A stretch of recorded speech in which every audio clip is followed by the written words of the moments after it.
Assalomu alaykum. Bugun Ramazonning 6-kuni. Yodlaringizda bo'lsa 3 kunlik aytmadik. Bugun shu 3 kunlikni yanına kelinglar bir korma aytamiz. Kormani har kim har xil tayyorlaydi. Birovlar bolgarskiy bilan tomat samidi, pomidor ya'ni.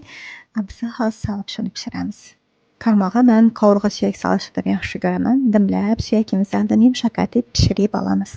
Keyin piyoz, bolgarskiy gashirimizni solamizdan dimlab pishirib qo'yamiz. Men gashirni ustiga ozroq tuz solaman, keyin yana birinchi saxon vaqti yana bir marta tuz solaman. Ko'pchilik gashira tuz solmasdan pishirishni yaxshi ko'radi, gashirni mazasi qochadi deb aytadilar. Gashirlarimiz bitta pishgandan keyin pomidorimizni solamiz, ozgina dimlaymizdan keyin suvimizni solib qaynatib qo'yamiz. Yarim soat 40 minut qaynab, gashirlarning shiralari chiqib turadi. Keyin birinchimizni yuvib solamiz, shpasalada qaynatib, bo'kildatib qaynatib qo'yamiz.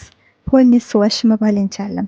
Qarma o'zi sal suyuqroq olinadi, suvlari bilan salgina suyuqroq bo'lib turishi kerak. Bizning 3 kunliklarimiz ham tayyor.